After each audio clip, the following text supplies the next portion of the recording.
공포가 무엇인지 제대로 맛보게 될 것입니다.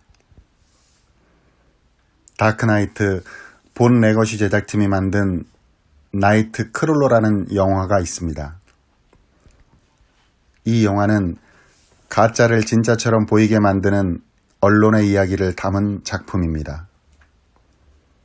여기서 루는 릭에게 공포의 정의가 무엇인지 아느냐고 묻습니다. 그리고 루는 자신의 물음에 스스로 답합니다. 실제처럼 보이는 가짜의 증거가 공포다. 다시 대한민국의 현실로 돌아옵니다. 시간은 점점 다가오고 있습니다. 그들이 쌓아올린 적폐의 검언 유착은 모래성같이 허물어질 것입니다. 말 한마디 한마디가 스스로 정의되고 망치가 되어 저들의 허술한 논리와 법리가 쪼개지고 무너질 것입니다. 이제 최강욱의 시간입니다.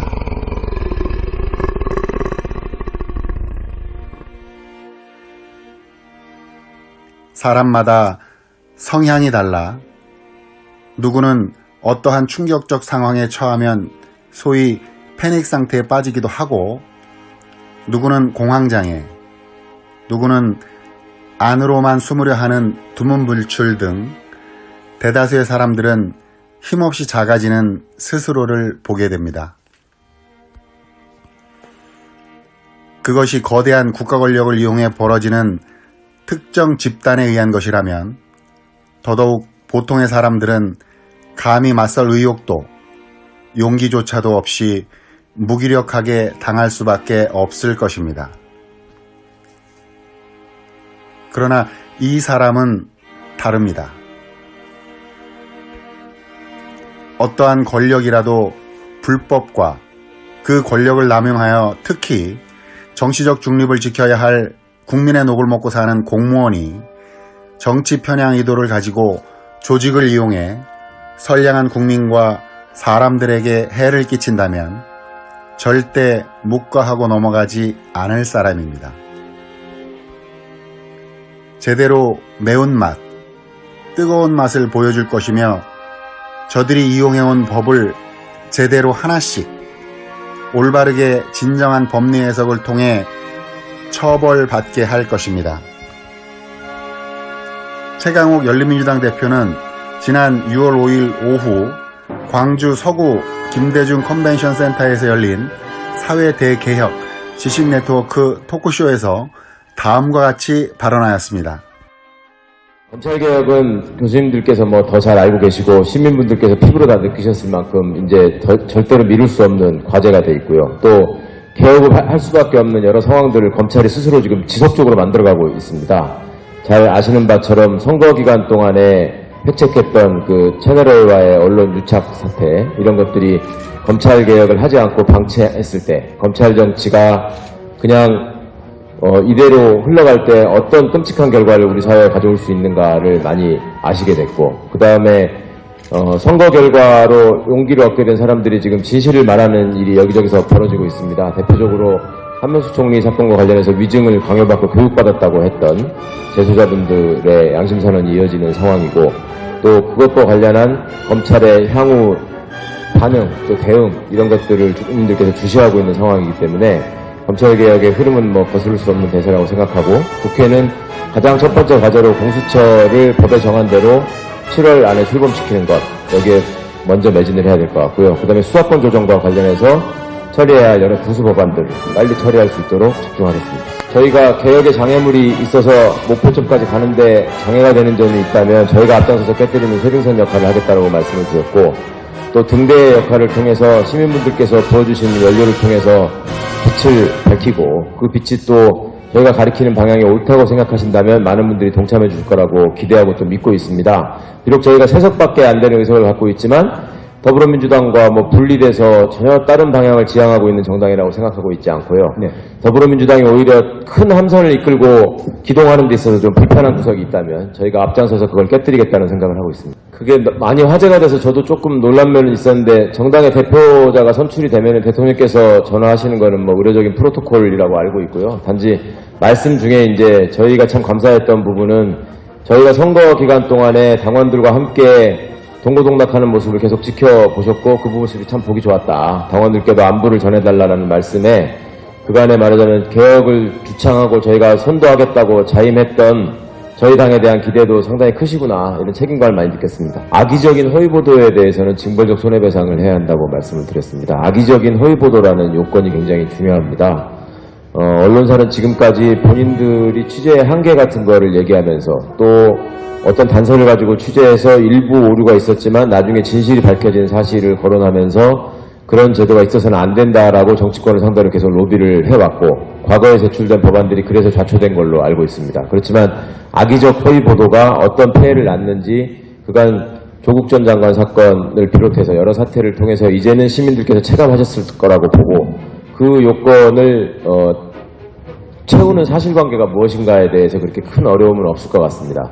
징벌적 손해배상이라고 하는 것은 그간의 언론이 무책임한 보도로 인해서 어떤 사람의 명예를 훼손하고 인격권을 말살한 경우에 언론사의 책임을 지우는 범위가 제일 많아봤자 몇천만 원 정도의 수준에 머무르고 있었습니다. 그런데 이렇게 해서는 언론의 자정 기능을 기대할 수 있는 시기를 이미 넘어섰다라고 봅니다. 언론이 지금 누리고 있는 무제한의 권한과 위세에 비추어서 그 책임의 범위가 너무 적다고 생각하기 때문에 향후에 언론이 스스로 악의적인 허위보도를 예방하기 위한 강제장치가 반드시 필요하다. 그 강제장치라고 하는 것은 그런 보도를 했을 때 그 언론사는 더 이상 대한민국에 존재할 수 없을 만큼 징벌적인 손해배상을 가해서 문을 닫게 만들어야 된다. 그것이 저희가 주장했던 징벌적 손해배상 제도의 핵심입니다.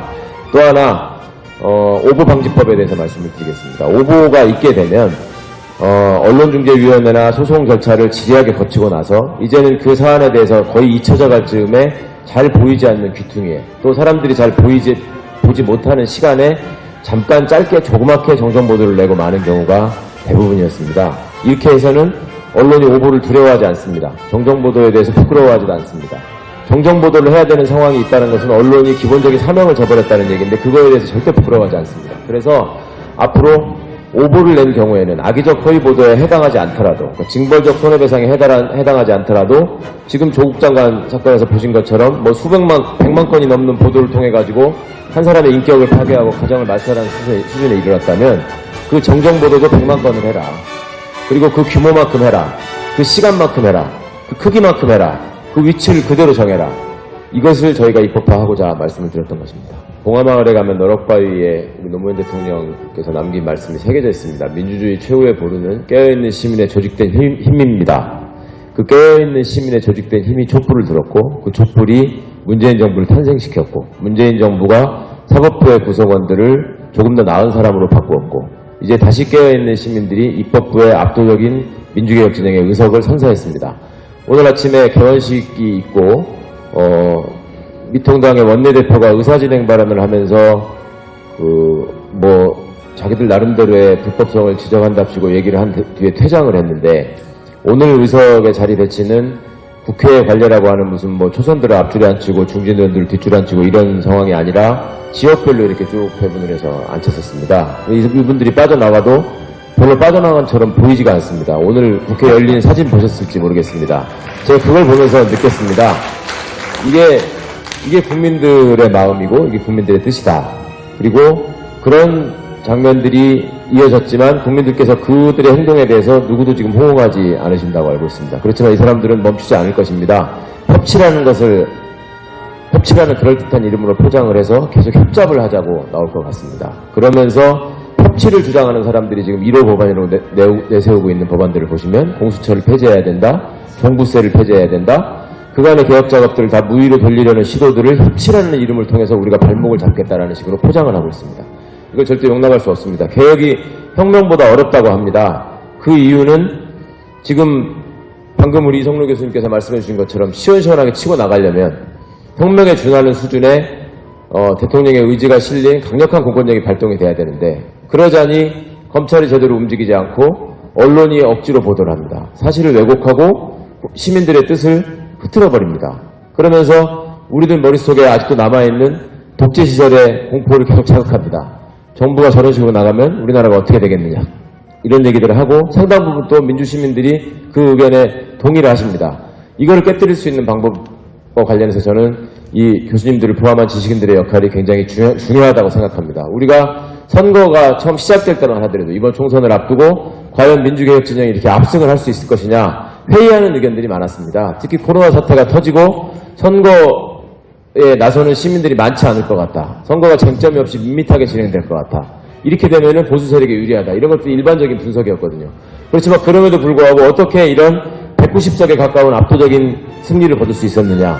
이 점은 지도자의 흔들림 없는 의지, 국민들을 받들고 국민들을 안전하게 보호하겠다는 흔들림 없는 의지, 그리고 그 의지를 뒷받침하는 전문가들의 끊임없는 노력, 그리고 그 전문가들의 끊임없는 노력들을 믿고 따라오면서 국민들을 신뢰하고 지지해준 우리 국민들의 마음, 그리고 그 신뢰를 어기지 않기 위해서 정직하게 계속 사실을 알렸던 정부의 역할, 이런 것들이 결국 오늘의 이 압승을 가져왔다고 생각합니다. 앞으로 우리가 개혁을 진행하는 과정에서도 여러 난관이 있을 것입니다. 국회에서 하는 여러 가지 얘기들이 여러 가지로 왜곡되고 여러 가지로 흩어지고 여러 가지 이상한 해석이 덧붙여서 저희들의 노력이 폄하될 수 있을 겁니다.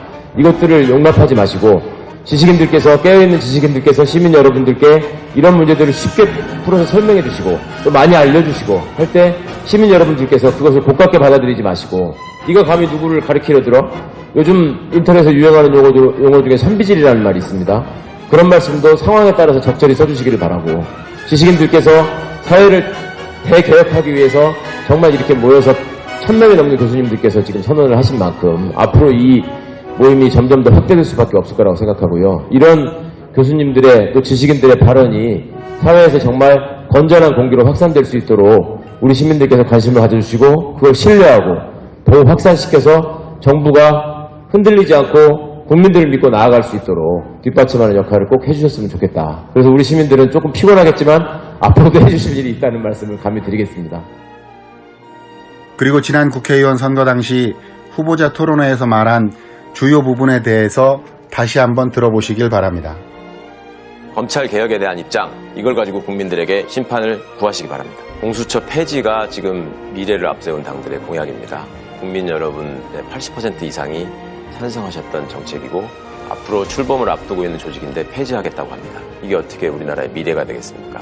공수처법을 만들지 못하게 하고자, 선거법을 제대로 발전시키지 못하게 하고자 동물국회를 만들고 그 패스트트랙을 저지하기 위해서 각종 폭언과 폭행을 일삼다가 당 지도부를 포함한 많은 분들이 기소되어 있는 분들입니다. 이 당에서 공수처를 폐지하자고 합니다. 이분들이 꿈꾸는 나라는 어떤 나라입니까? 검찰을 독립시키자고 합니다. 검찰총장에게 최대한의 임기를 보장하자고 합니다.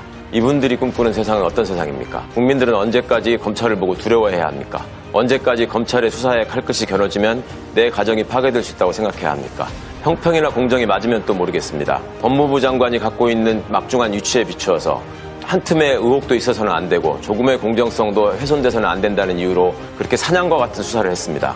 지금 검찰총장은 어떻습니까? 본인의 가장 가까운 측근 검사와 관련된 유착의 의혹, 본인의 장모와 본인의 배우자가 관련되어 있다는 여러 비리 의혹, 여기에 대해서 미래를 앞세우는 당들이 말씀하는 거 한 번이라도 보셨습니까? 이것이 바로 정치검찰의 민낯이고 검찰 정치에 협력하는 대한민국 야당의 모습입니다. 여러분이 기억하시고 반드시 심판해 주셔야 합니다. 그동안 귀간지럽고 애들 장난 같은 일들이 얼마나 많았습니까? 지금도 끝나지 않은 검찰 주체, 언론 주관, 국민 우롱잔치는 계속되고 있습니다. 아직도 불공평하고 비상식적인 일들이 여기저기 난무합니다. 명치 끝을 강하게 누르고 있었던 울분과 체기를 풀어내야 온전할 수 있습니다. 한 줌도 되지 않는 정치검찰과 그들에게 기생하여 조회수로 먹고 사는 수구 언론 여러분, 최강욱이 앞장섭니다. 이제 당신들 차례입니다.